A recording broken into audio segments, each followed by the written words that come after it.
దేవుని సంగమా, ఈ శ్రేష్టమైన ఆరాధన సమయాన్ని బట్టి దేవునికి స్తుతులు చెల్లిస్తూ, దేవుడు మనకు అనుగ్రహించిన ప్రసార మాధ్యమాల ద్వారా దేవుని ఆరాధించుటకు, ప్రార్థించుటకు, అదే రీతిగా దేవుని వాక్యం ద్వారా సేద తీర్చబట్టకు దేవుడు అనుగ్రహించిన తరుణాన్ని బట్టి దేవునికి స్తుతులు చెల్లిస్తున్నాను. ఒక మాట ప్రార్థన చేసుకుని మరి దేవుని సన్నిధిలో దేవుని స్తుతించి ఆరాధనలో కొనసాగుదాం. ప్రార్థన చేద్దాం. కృపగల దేవా, దయగల తండ్రి, మీ పాదములకు స్తోత్రము చెల్లిస్తున్నాము నాయన. ఈ శ్రేష్టమైన ఆరాధన సమయాన్ని బట్టి స్తుతులు చెల్లిస్తూ, మీ సన్నిధిలో మేము చేరి ఉండగా, కుటుంబాలుగా చేరి ఆరాధిస్తుండగా, నీ సన్నిధి ప్రసన్నత మా మీద క్రమరింపచేయండి. మీ ఆశీస్సులు మాకు అనుగ్రహించండి. మీ దీవెన క్రమరింపచేయమని,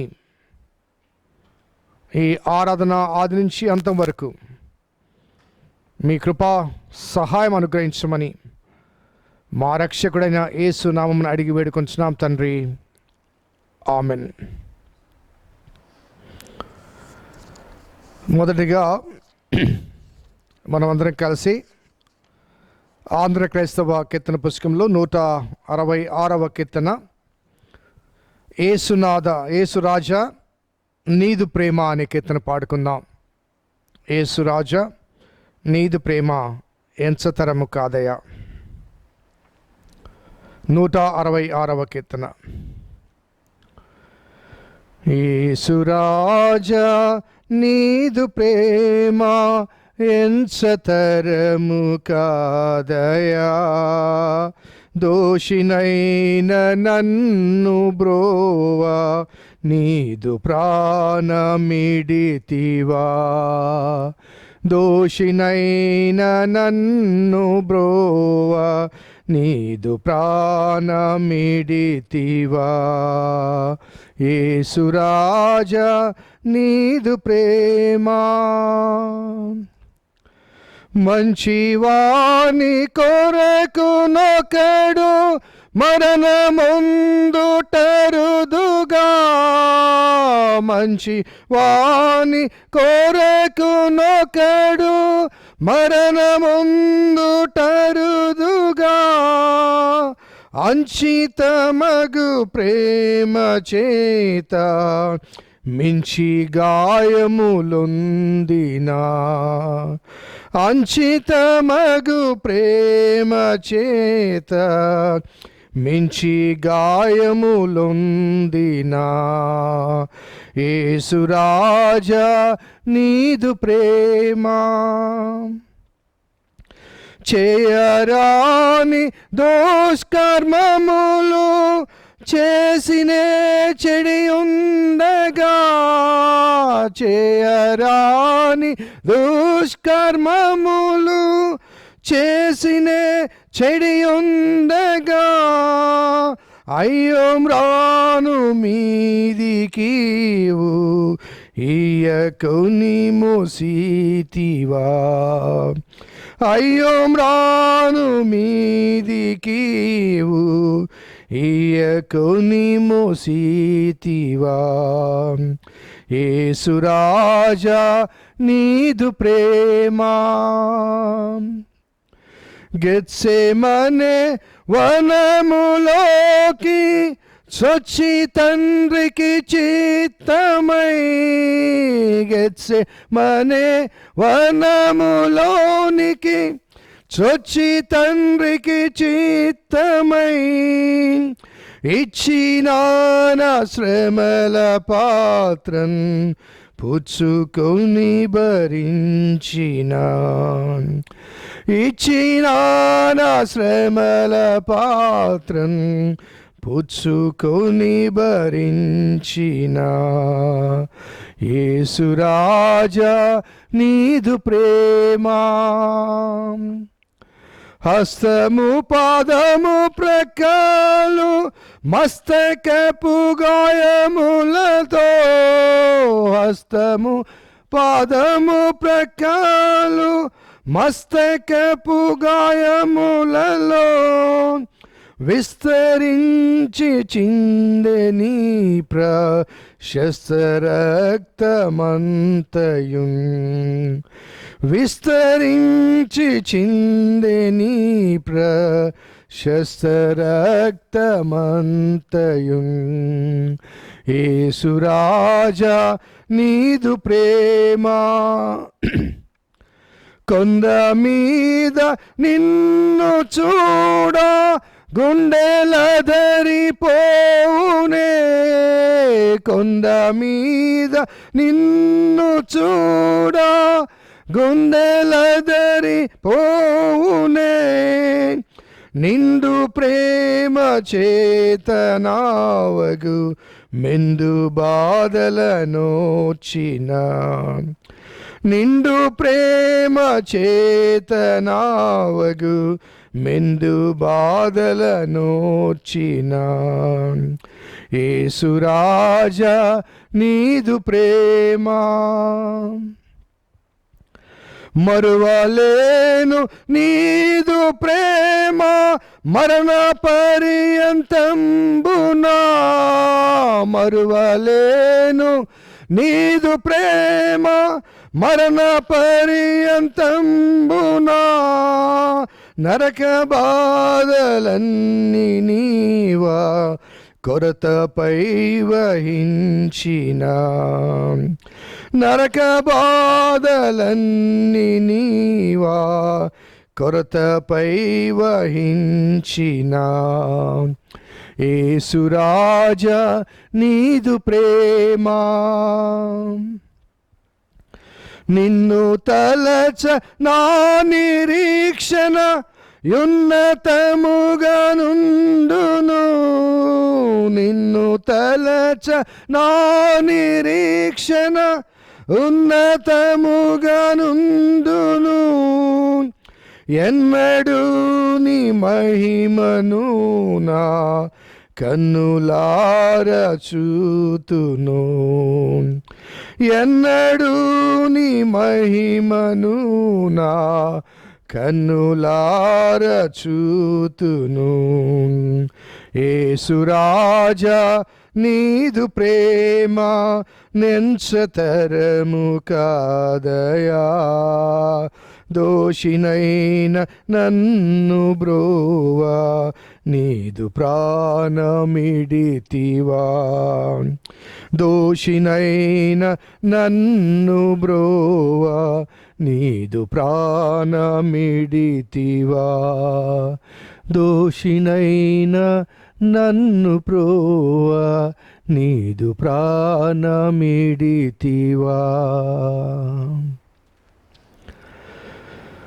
దేవుని వాక్యం చదువుకుందాం. రోమీలకు వ్రాయబడిన పత్రిక 6వ అధ్యాయము మొదటి 6 వచనాలు చదువుకుందాం. రోమీలకు వ్రాయబడిన పత్రిక 6వ అధ్యాయము మొదటి 6 వచనాలు. అలాగైనా ఏమందుము కృప విస్తరించవలనని పాపమందు నిలిచి ఉందుమా? అట్లనరాదు. పాపం విషయమై చనిపోయిన మనము ఇక మీదట ఎలాగు దానిలో జీవించుదుము? క్రీస్తు యేసులోనికి బాప్తిస్మం పొందిన మనమందరము ఆయన మరణములోనికి బాప్తిస్మం పొందితమని మీరెరుగరా? కాబట్టి తండ్రి మహిమ వలన క్రీస్తు మృతుల్లోంచి ఎలాగూ లేపబడినో అలాగే మనమును నూతన జీవం పొందిన వారమై నడుచుకున్నట్లు మనము బాప్తిస్మం వలన మరణములో పాలు పొందుటకై ఆయనతో కూడా పాతిపెట్టబడితిమి. మరియు ఆయన మరణం యొక్క సాదృశ్యమందు ఆయనతో ఐక్యము గలవారమైన ఎడల ఆయన పునరుద్ధానం యొక్క సాదృశ్యమందును ఆయనతో ఐక్యము గలవారమై ఉందుము. ఏమనగా మనమికను పాపమునకు దాసులము కాకుండాటకు పాప శరీరము నిరర్ధకమగినట్లు మన ప్రాచీన స్వభావము ఆయనతో కూడా సిలువ వేయబడినని ఎరుగుదుము. మన ప్రాచీన స్వభావము ఆయనతో కూడా సిలువ వేయబడినని ఎరుగుదుము. చిన్న మాట ప్రార్థన చేసుకుందాం. కృపగల దేవా, దయల తండ్రి, మీ పాదములకు స్తోత్రం చెల్లిస్తున్నాం నాయన. నీ వాక్యాన్ని చేతబట్టుకొని నీ ప్రజల మధ్య నిలబడి ఉండగా, ప్రస్తుత స్థితిగతులు బట్టి ఆయా గృహాల్లో చేరి నీ బిడ్డలు నీ వాక్యాన్ని ధ్యానం చేస్తుండగా మాకు కావలసిన వర్తమానం మీరే అందించండి. నీ వాక్యం ద్వారా కలిగే ఆధ్యాత్మిక లబ్ధి మేమందరం పరిపూర్ణంగా పొందగలిగే కృప అనుగ్రహించమని మా రక్షకుడైన యేసు నామమున అడిగి వేడుకొంచున్నాం తండ్రి, ఆమెన్. క్రీస్తునందు ప్రియమైన దేవుని సంగమా, మరి గత వారాల్లో క్రీస్తు సిలువ వేయబడిన కార్యక్రమాన్ని, ఆ శ్రమ అనుభవాన్ని, ఆయన పొందిన మరణాన్ని, అలాగే ఆయన మృత్యుంజయుడై తిరిగి లేచిన ఆ ధన్యకరమైన అనుభవాన్ని మనము ధ్యానం చేశాం. కాబట్టి దేవునికి స్తుతులు చెల్లిస్తున్నాను. మరి సర్వ మానవాళి పాప పరిహారార్థమై దేవుని గొర్రెపిల్లగా క్రీస్తు యేసు సిలువలో తన ప్రాణాన్ని త్యాగం చేశాడు. అది మనము ధ్యానం చేసుకునే అంశం. మరి చాలాసార్లు ఈ పారంపర్య కార్యక్రమాల నేపథ్యంలో యేసు పొందిన శ్రమలు, ఆయన పొందిన తిరస్కారము, ఆయన పొందిన మరణము, పునరుద్ధానము అనగా ఒక చారిత్రాత్మక సంఘటనగా ధ్యానం చేసి ఇన్ని శ్రమలు పొందాడు, ఇంతగా గాయపరచబడ్డాడు, ఇంతగా హేళన చేయబడ్డాడు, ఘోరమైన మరణాన్ని పొందాడు, తిరిగి మూడవ దినమున మృత్యుంజయుడే లేచాడు అంటూ మరి చారిత్రాత్మక సంఘటనను మనము ధ్యానం చేస్తూ ఉంటాం. మరి ఈ నేపథ్యంలో ఈ దినము మరి what is cross to me అనగా, ఈ సిలువ కార్యము ద్వారా నాకు కలిగిందేమిటి? What does it means to me? నిజమే, యేసుప్రభువు వారు 2000 క్రితం జన్మించాడు, జీవించాడు, మరణించాడు, తిరిగి లేచాడు. It was an historical event. అది చరిత్ర కాదనలేని సత్యం. అది చరిత్రలో అనేక మంది హతసాక్షులైన వారు ఉన్నారు. మహానుభావులుగా పేరుగాంచిన అనేక మంది నాయకులు కానీ, రాజులు కానీ, చక్రవర్తులు కానీ, అనేక మంది కొంతమంది సాధారణమైన మరణాన్ని పొందారు, కొంతమంది చిత్రహింసల ద్వారా మరణించారు. అలాగే క్రీస్తు వారు కూడా 33.5 సంవత్సరాల జీవిత కాలంలో పట్టబడి శ్రమపరచబడి చనిపోయాడు, తిరిగి లేచాడు. సో ఈ చారిత్రాత్మక ఈ సంఘటన మరి ఇతర హింసించబడి చనిపోయిన వారితో సమానంగా మనం భావించి ఆరాధించాలా, లేకపోతే ఈ సిలువ కార్యము ద్వారా, ఈ సిలువ శ్రమల ద్వారా వ్యక్తిగతంగా నాకు అనగా సమస్త మానవాళికి కలిగిన ఒక నూతన అనుభవం ఏమిటో దాన్ని గ్రహించకపోతే, ఆ గ్రహింపులకు తగిన రీతిగా మనము పరివర్తన చెందించబడకపోతే, క్రీస్తు సిలువలో చేసిన ఆ సిలువ కార్యం నా జీవితంలో ఒక వ్యర్థ కార్యంగా మిగిలిపోతుంది. ఎందుకంటే ఆ కార్యానికి నేను రెస్పాండ్ కాలేదు కాబట్టి. సో సిలువ ధ్యానం అనేది we need to respond to the cross. ఆ సిలువ శ్రమకు మనము స్పందించాలి. అనగా సిలువలో ద్వారా కలిగిన ఆ రిజల్ట్స్ని మనము అంగీకరించాలి. ఆ ఫలితాన్ని మనం పొందాలి. So that is more important. ఒక ట్రెడిషనల్ మెమరీగా, లేకపోతే మన ప్రసంగాల్లో ప్రధాన పాత్రగా బోధించడానికి ప్రకటించడానికి చాలా ప్రాముఖ్యమైన పాత్రగా యేసయ్య చనిపోయాడు, శిలువలో ప్రాణత్యాగం చేశాడు. సో ఆ శ్రమ వృత్తాంతాన్ని వివరించడానికి చేసే ప్రయత్నంలో ఆ శ్రమ ద్వారా కలిగే ఫలితాన్ని ప్రకటించడంలో కొన్నిసార్లు మనము ప్రాధాన్యత చూపించాం. బహుశా అందుకేనేమో చాలామంది శిలువ వృత్తాంతానికి ఇచ్చిన విలువ ఆ శిలువ ద్వారా కలిగిన ఫలితాన్ని పొందటానికి ఆసక్తి కనపరచడం లేదు. అందుకే ప్రపంచంలో ఆ మార్పు రావడం లేదు. What is the shift God has brought in Christ through his crucifixion? ఆ మార్పు ఏమిటి అనే విషయాన్ని మనము గమనించాలి. ఇంకా చెప్పాల్సి వస్తే శిలువ యొక్క ఆ క్రూరత్వములో నుంచి కరిగి ప్రవహించింది ఏమిటి?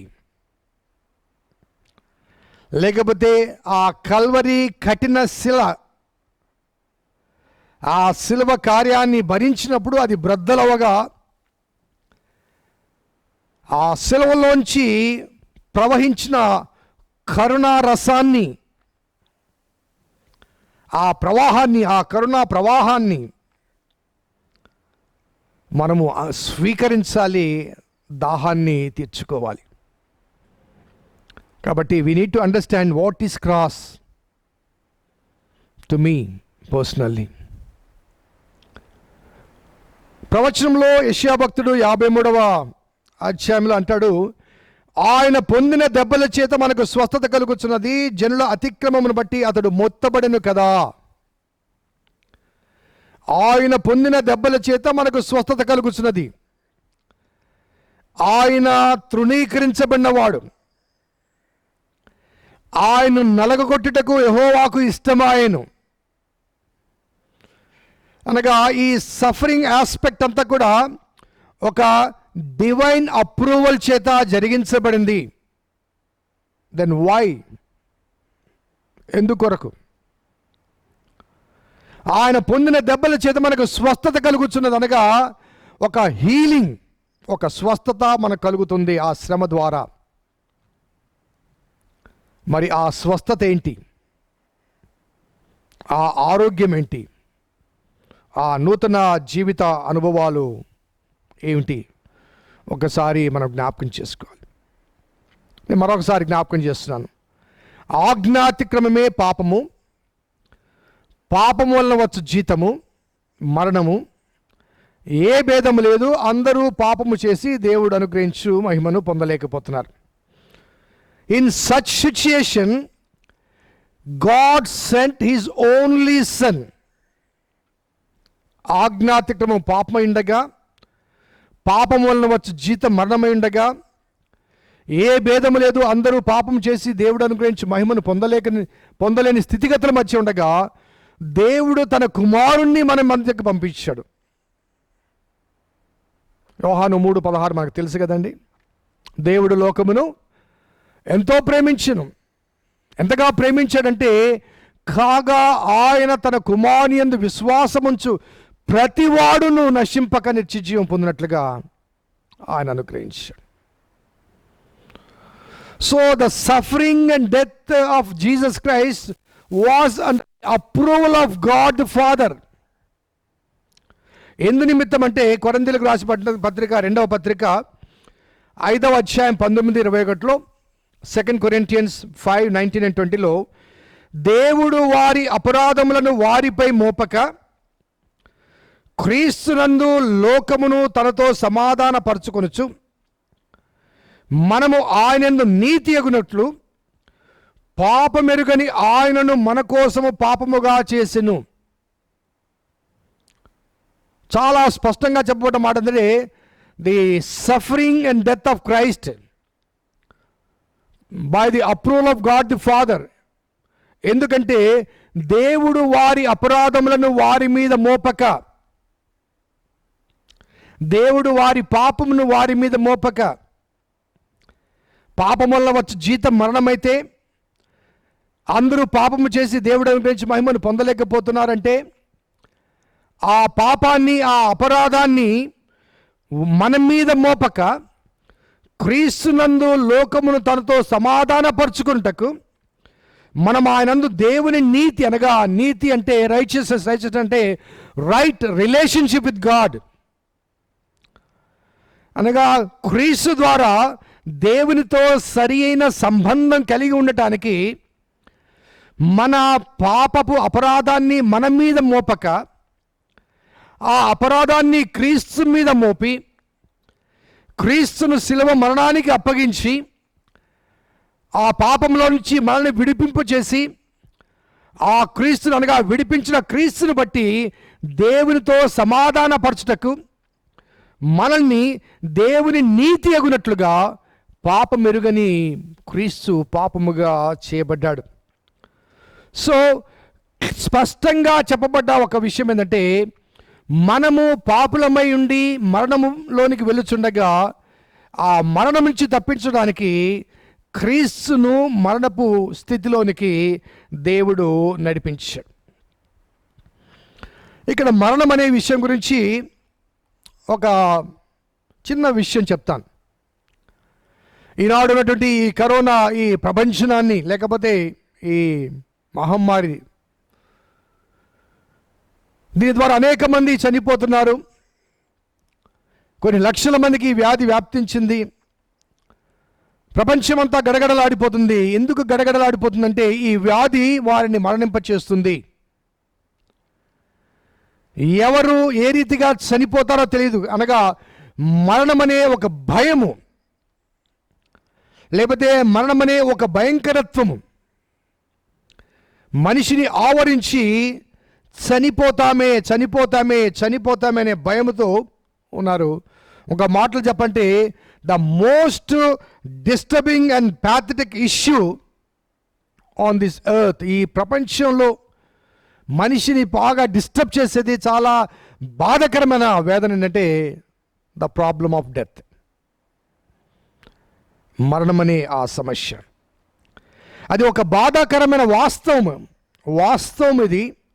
కానీ బాధాకరమైన వాస్తవము అందరికీ సంప్రాప్తమయ్యేది అది. ఇందులో ధనవంతులని, దరిద్రులని, గొప్పవారని, పేదవారని, జ్ఞానవంతులని, జ్ఞానహీనులని, రాజులని, బానిసలని, సమాధికి అందరూ సమానులేనండి. ఎంత గొప్పవారైనప్పటికీ ఆ 6 అడుగుల ఆ స్థలమే. కాబట్టి సమాధికి అందరూ సమానమే, అనగా ఆ భూమిలో తవ్వబడ్డ ఆ గోతి, ఇతడు రాజు కదా, ధనవంతుడు కదా అని ఆ గోయి లేకపోతే ఆ భూమి ప్రత్యేకంగా చూడదు. It accepts everybody whether you are rich or poor. భూమి అందరినీ అంగీకరిస్తుంది. కొంతమంది తల్లి గర్భంలో నుంచి కళ్ళు తెరవకముందే కరుమూసిన వారు ఉన్నారు. మరికొంతమంది ముసలి వృద్ధాప్యం వరకు జీవించి ఆ తదుపరి కరుమూసిన వారు ఉన్నారు. ఒక మాటలో చెప్పాలంటే ఈ భూమండలము సృజించబడిన ఆ క్షణము నుండి దేవుడు ఆదామును ఆ నేలలోంచి బయటికి తీసిన తర్వాత,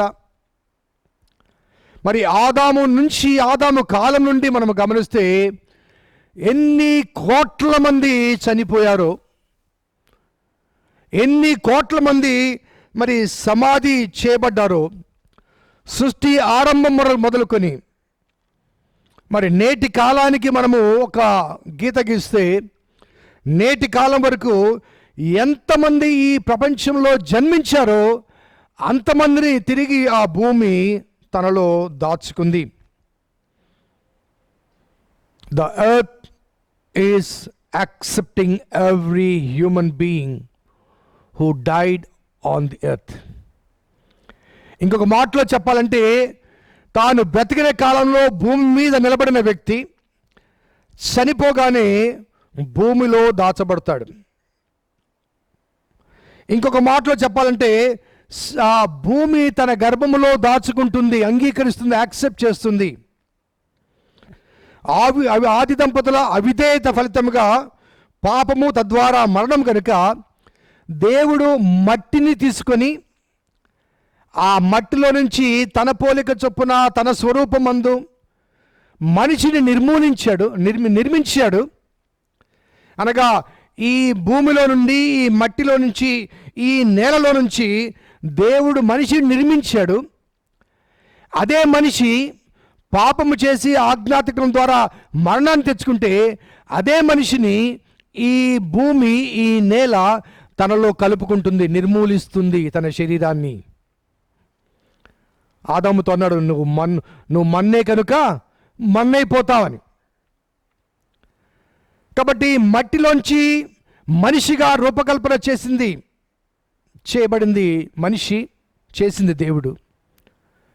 కానీ ఆ మనిషిగా రూపకల్పన చేయబడిన ఆ మనిషిని తిరిగి మట్టి తనలో కలుపుకుంటుంది. ఎందుకంటే ఆ మనిషి మట్టికి సంబంధించిన వాడు కాబట్టి.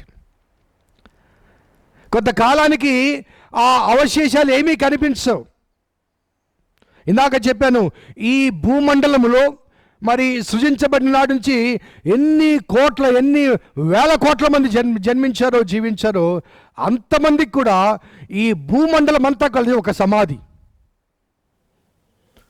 భూమి ఒక సమాధి అండి.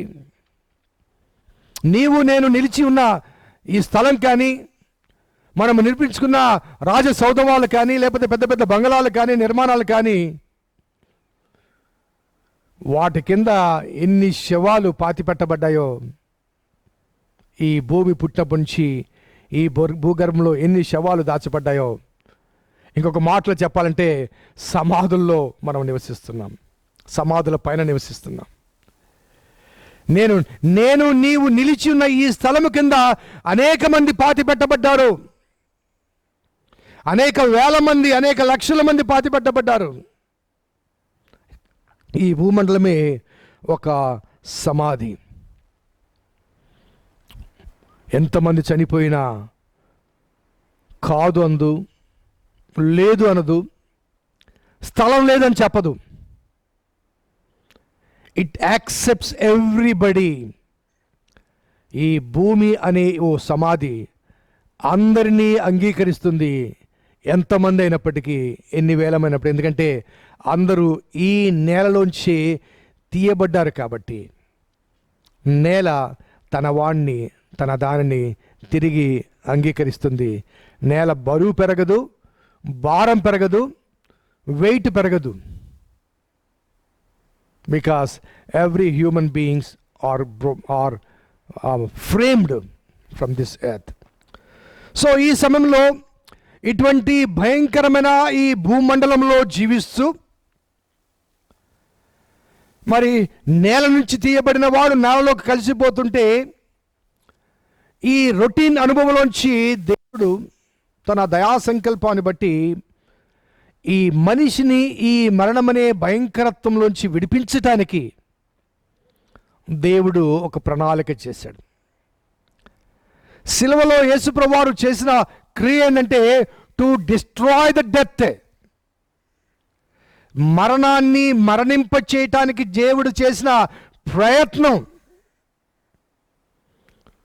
ఎందుకంటే ఈ మరణం అనే అనుభవం ద్వారా మనిషి తిరిగి ఆ భూమిలో పాతిపెట్టబడుతున్నాడు. ఆ పరలోక ప్రపంచంలో ప్రవేశించే ఆ అవకాశాన్ని పోగొట్టుకున్నాడు. కాబట్టి God has plan to destroy the death and establish a new creation in Christ. శిలువ కార్యంలో దేవుడు చేసిన ప్రణాళిక ఏంటంటే he has come to destroy the death and make a new creation. అందుకే కాగా ఎవడైనా క్రీస్తునందు నెడల వాడు నూతన సృష్టి. 2 కొరింథీయులకు రాసిన పత్రిక 5:17 ఉంది.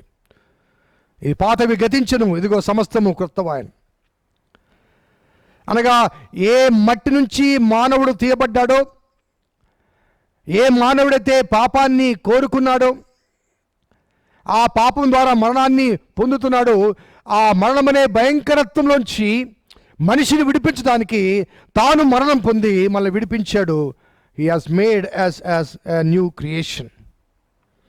రోమిలకు రాయబడిన పత్రిక 5వ అధ్యాయం 12వ వచనం మనం గమనిస్తే, ఒక మనుషుని ద్వారా పాపము ద్వారా మరణమును, అలాగనే మనుషులందరూ పాపము చేసినందున మరణము అందరికీ సంప్రాప్తమాయను. ఒక మనుషుని ద్వారా పాపము, ఆ పాపము ద్వారా మరణము, అలాగనే మనుషులందరూ పాపము చేసినందువలన మరణము అందరికీ సంప్రాప్తమాయను. And that is not the end. 15వ వచనం మనం గమనిస్తే, దేవుని కృపయు యేసుక్రీస్తును ఒక మనుషుని కృపచేతనైన దానమును అనేకులకు విస్తరించెను. 19వ వచనంలో, ఒక మనుషుని అవిధేయత వలన అనేకులు పాపులుగా ఎలాగూ చేయబడుతురో అలాగే ఒకని విధేయత వలన అనేకులు నీతిమంతులుగా చేయబడుదురు.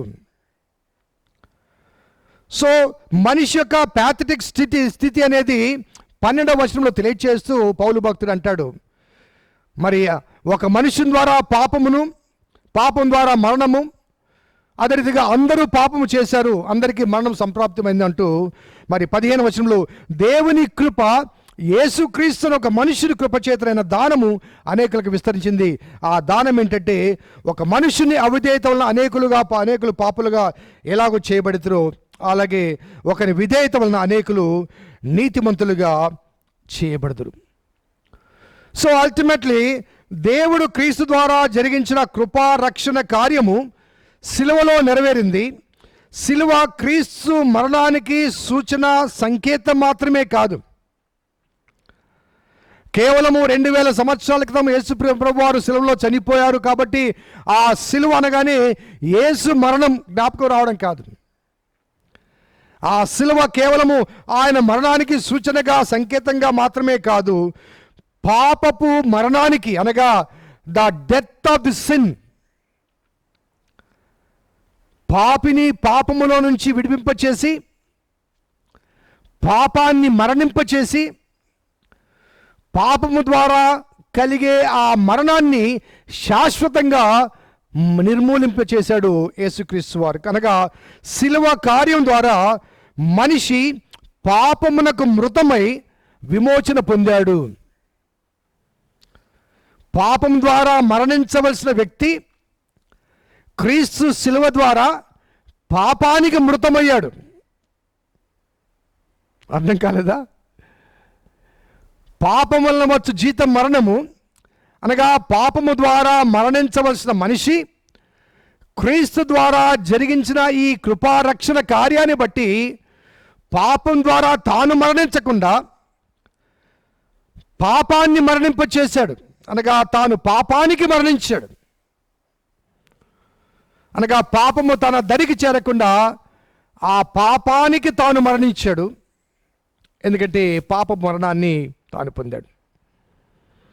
పాపానికి మరణించడం అంటే ఒక చనిపోయిన వ్యక్తిని పడుకోబెట్టి అతని ఎదురుగా పాప సంబంధమైన ఎన్ని శోధనలు అతని ఎదురుగా ఉంచినప్పటికీ కూడా ఆ వ్యక్తి చలించడు. ఎందుకంటే హీ హాస్ డెడ్.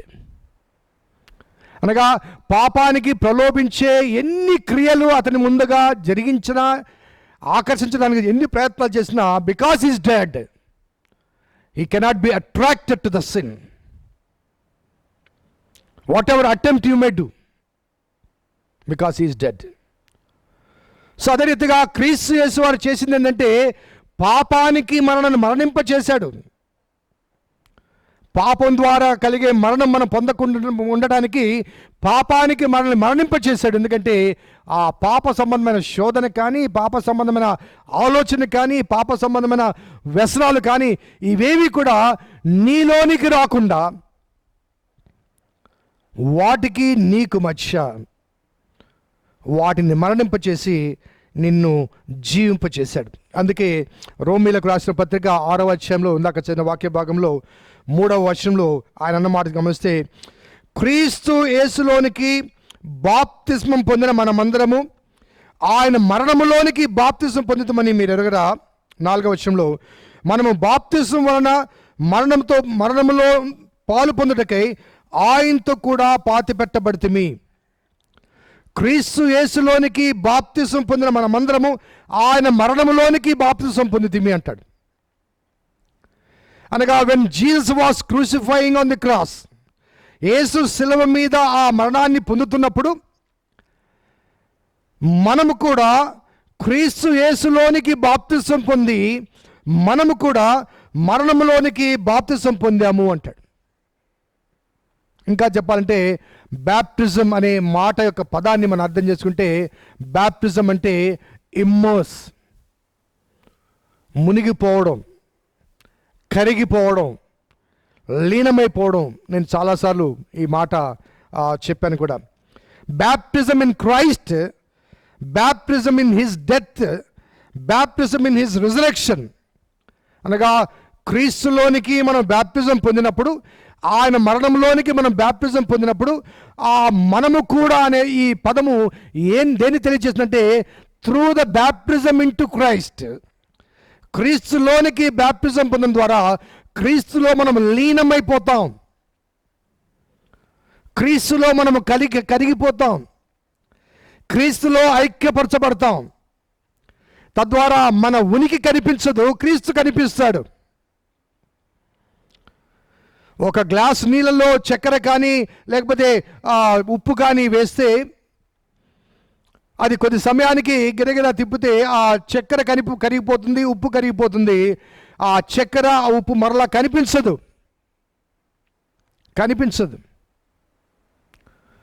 సో ఏ రీతిగా అవి కరిగిపోతాయో అదే రీతిగా క్రీస్తులోనికి మనం క్రీస్తులోనికి బ్యాప్టిజం పొందినట్లయితే క్రీస్తులో మనం ఉంటాం. కాబట్టి క్రీస్తు శిలువలో పొందిన ఆ మరణంలోనికి మనం పాలిభాగస్థులం అవుతాము. అనగా క్రీస్తు యేసులోనికి బ్యాప్టిజం పొందడం అనగా క్రీస్తులో మనము నిమగ్నమగుట. ఒక ఎగ్జాంపుల్ చెప్తాను. పౌలు రాసిన కొరింథీయులకు రాసిన మొదటి పత్రిక 10:2లో, 1 Corinthians 10:2లో, అందరూ మోషేను బట్టి మోషేలోను మేఘములోను సముద్రంలోను బ్యాప్టిజం పొందిరి అంటూ బ్యాప్టైజ్ ఇంటూ మోసెస్ అంటారు. అనగా పాత నిబంధన కాలంలో వారు మోషేలోనికి బ్యాప్టిజం పొందారు, మేఘములో బ్యాప్టిజం పొందారు అంటే అర్థం ఏంటంటే, they have submitted themselves under the leadership of Moses. మోషే నాయకత్వానికి తాము సమర్పించుకున్నారు. మోషే ఎలా నడిపిస్తే అలా నడవటానికి మోషే నాయకత్వాన్ని అంగీకరించారు. Moses was leading them in to Conan. ఆ కనాన్లోనికి ఆయన నడిపిస్తున్నాడు, ఆయన వెంబడి వీరు నడుస్తున్నారు. అందుకే వారి గురించి అందరూ కూడా మోషేలోనికి లేకపోతే మేఘములోను మోషేలోను సముద్రంలోను బ్యాప్టిజం పొందిరి. సో ఆల్సో మరి క్రొత్త నిబంధన ప్రజలుగా మనము కూడా క్రీస్తులోనికి బాప్తిస్మం పొందినట్లయితే, అనగా ఆయన మరణంలోనికి బ్యాప్టిజం పొందినట్లయితే మన పాపములకు మనం మరణిస్తాము. కాబట్టి ఆ పాపం అనే భయంకరత్వము, తద్వారా కలిగే ఆ మరణము మనల్ని వేధించదు, బాధించదు. కాబట్టి క్రీస్తులో మన జీవితాలు భద్రపరచబడ్డాయి. కాబట్టి క్రీస్తులో మనం లీనమైపోయాం. కాబట్టి క్రీస్తులో మనం కరిగిపోయాం. కాబట్టి ఆ క్రీస్తు యేసు నాయకత్వంలో పరమకాణాన్ని చేరడానికి దేవుడు మార్గాన్ని సరళం చేశాడు. ఆ క్రీస్తు యేసు నాయకత్వంలో పరమ కానాను చేరటానికి దేవుడు మరి మనకు మార్గం సరళం చేశాడు. యేసు ప్రభువారు లూకా సువార్త 12:50 అంటాడు, నేను పొందవలసిన బ్యాప్టిజం ఉన్నది, అది నెరవేరే వరకు నేనెంతో ఇబ్బంది పడుతున్నాను. నేను పొందవలసిన బ్యాప్టిజం అనగా నేను అంగీకరించవలసిన ఆ శ్రమ, దాని కొరకు నేను ఎంతో ఇబ్బంది పడుతున్నాను అనే మాట, అనగా ఆ క్రీస్తు యేసు వారు పొందే బ్యాప్టిజం గురించి మనము జ్ఞాపకం చేసుకోవాలి. కాబట్టి క్రీస్తు యేసు వారు ఇక్కడ చెప్పిన బ్యాప్టిజం అనే మాట ఏంటంటే, మనకు బదులుగా ఆయన శిలువలో ప్రాణత్యాగం చేసి, సో హీ వాస్ అనగా పాపము లేని ఆయనను పాపముగా చేసెను అనే ఆ మాటను మనం కొరింథీయులకు రాసిన 2వ పత్రిక ఇందాక చదువుకున్నాం. అనగా మనకు బదులుగా వెల చెల్లించడానికి ఆయన పాపమును తీసుకున్నాడు. ఆయన ఆ పాప భారాన్ని తీసుకున్నాడు. కాబట్టి ఆయన పాప భారాన్ని తన భుజముల మీద వేసుకుని శిలువలో దానికి ప్రాయశ్చిత్తం జరిగిస్తున్నప్పుడు ఆయనలోనికి బ్యాప్టిజం పొందిన నీవు నేను కూడా ఆ శిలువలో ఆయనలో ఉన్నాము. ఎందుకంటే ఆయనలోనికి మనం బ్యాప్టిజం పొందాం. కాబట్టి ఆయనలో కరిగిపోయాము కాబట్టి, ఆయనలో లీలమైపోయాం కాబట్టి, ఆయనలో మనం ఉన్నాము కాబట్టి, ఆయన మన పాపం నిమిత్తం ప్రాయశ్చిత్తార్థ బల్యర్పణ గావించబడుతున్నాడు కాబట్టి ఆయన మరణములో మనము కూడా పాలివారమగుతున్నాము అంటాడు పౌలు భక్తుడు. Have you ever understand the suffering of Christ in this manner? 2000 సంవత్సరాల క్రితం ఆయన సెలవులో చనిపోయాడండి.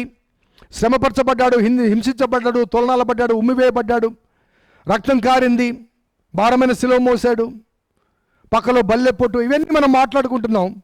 కానీ ఆ శ్రమ అనుభవాల్లో నేను కూడా ఉన్నట్లయితే, క్రీస్తులో ఉన్నట్లయితే, ఆ శ్రమ అనుభవం ద్వారా కలిగే ఫలితాన్ని మనము కూడా పొందుతాం.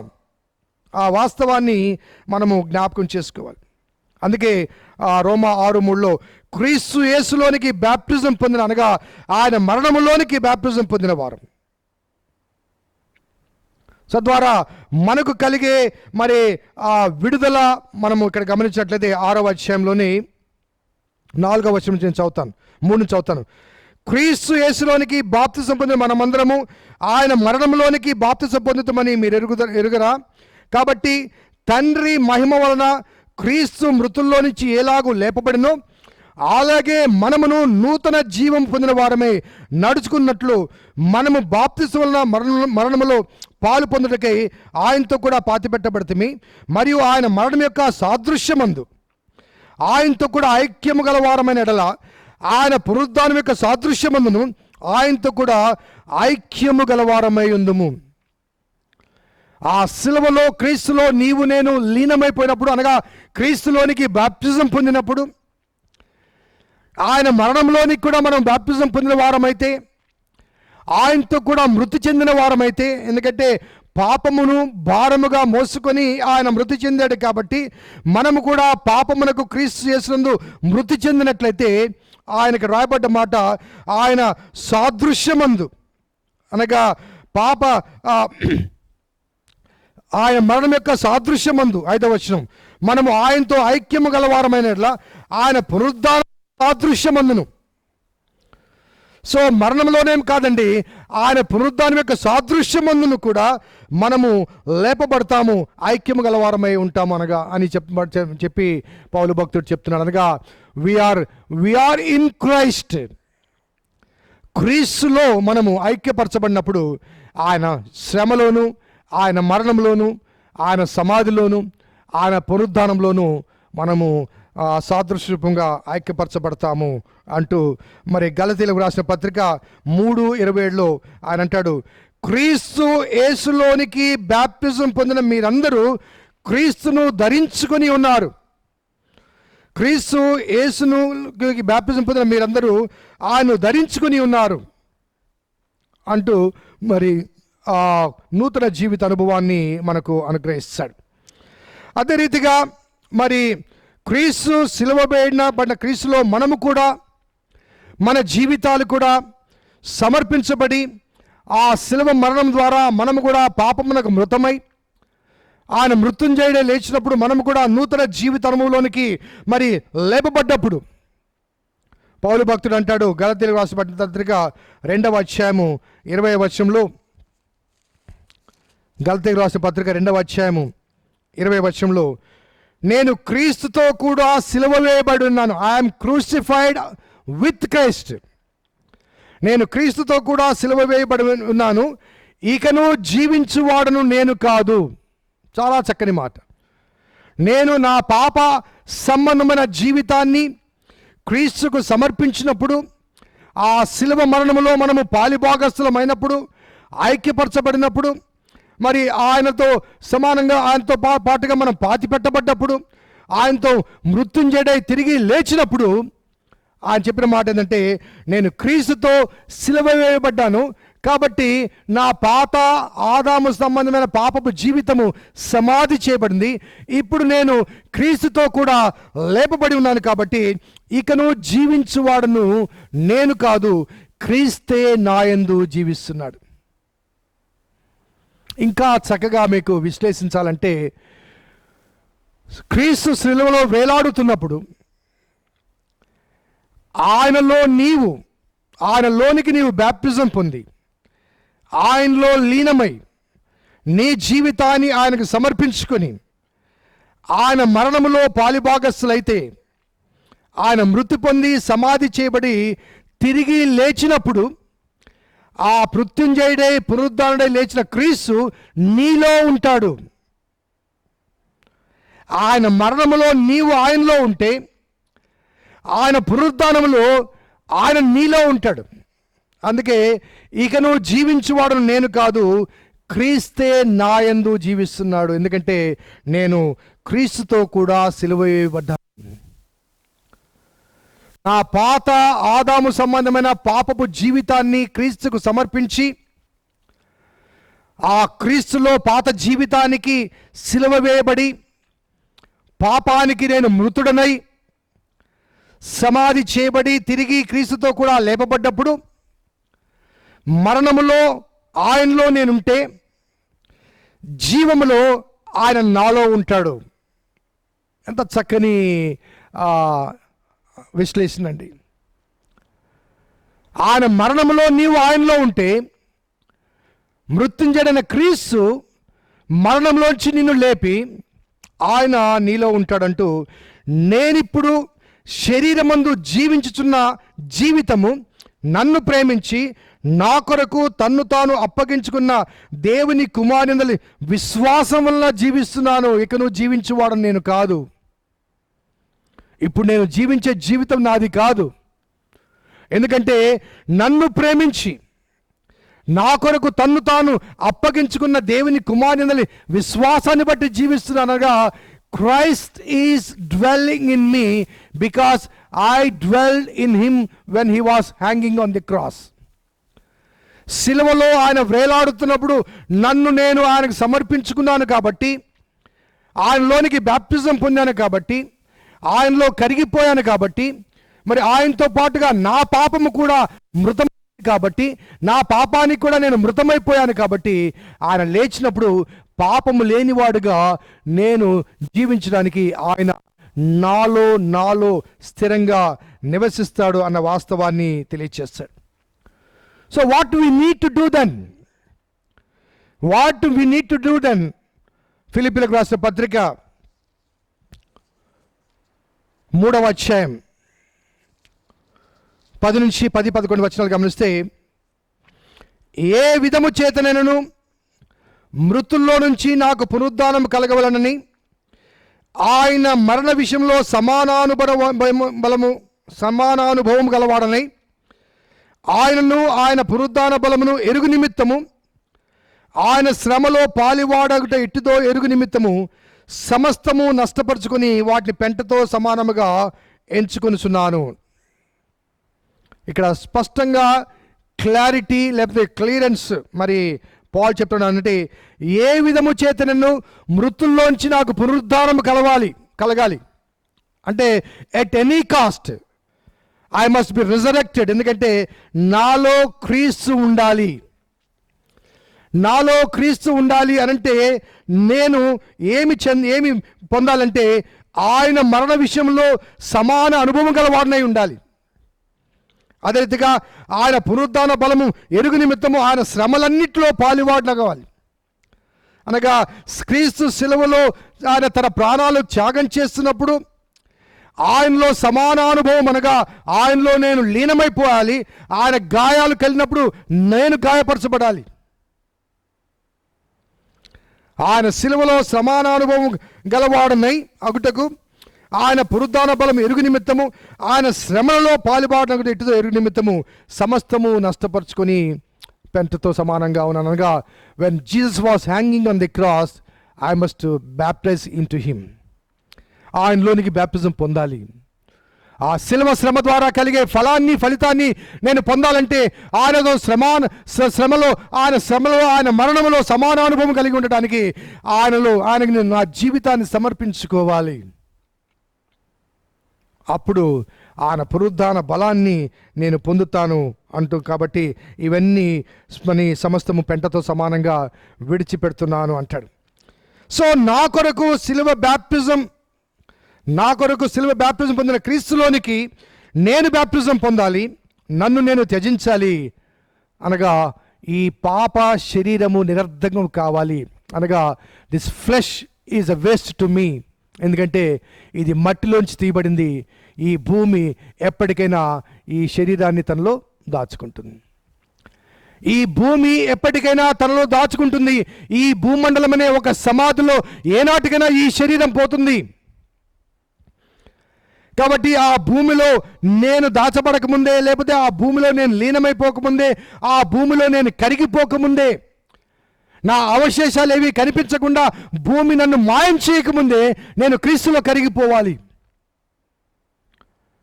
నేను జీవించి ఉండగానే భూమిలోనికి నేను పోకముందే క్రీస్తులోనికి నేను బాప్టిజం పొందాలి.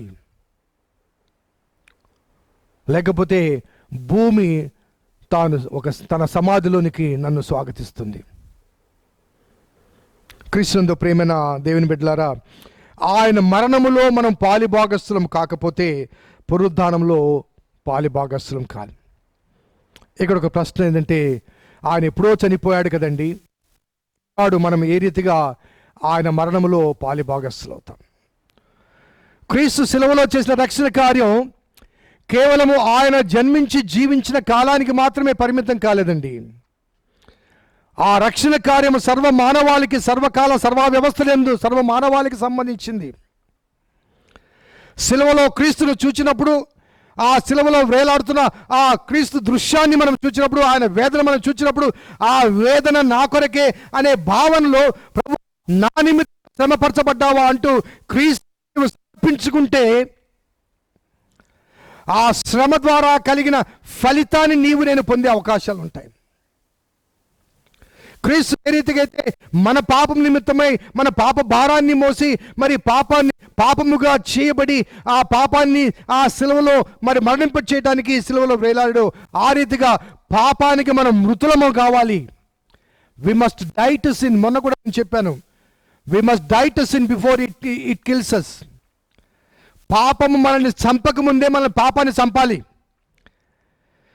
పాపం సంబంధమైన జీవితంలో మనం కొనసాగుతున్నప్పుడు ఆ పాపము ద్వారా కలిగి ఆ మరణాన్ని నేను పొందకముందే ఆ మరణానికి నేను మరణించాలి.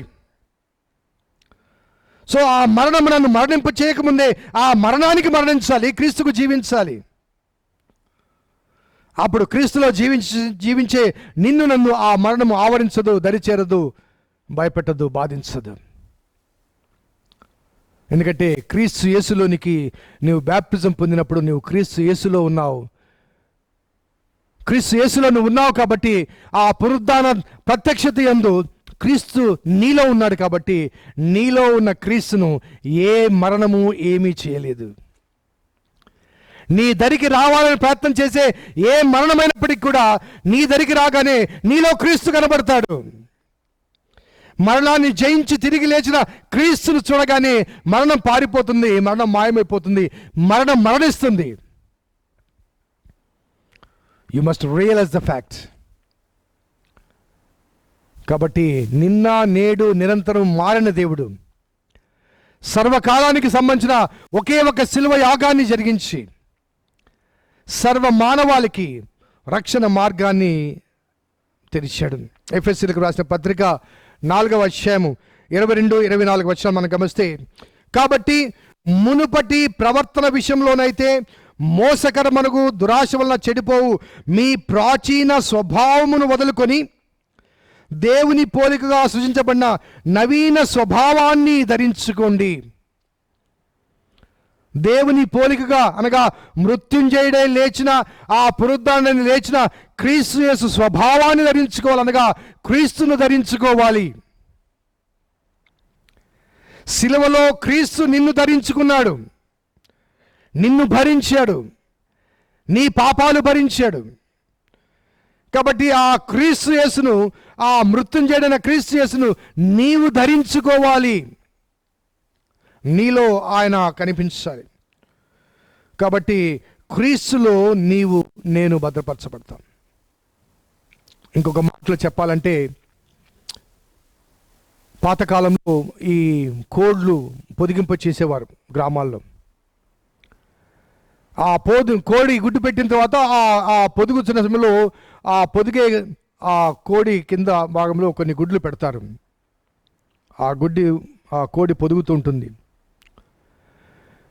కొన్ని దినాలు అయిపోయిన తర్వాత ఆ పొదిగిన ఆ గుడ్లలో నుంచి కోడి జీవము కలిగిన ఆ కోడి పిల్ల బయటికి వస్తుంది.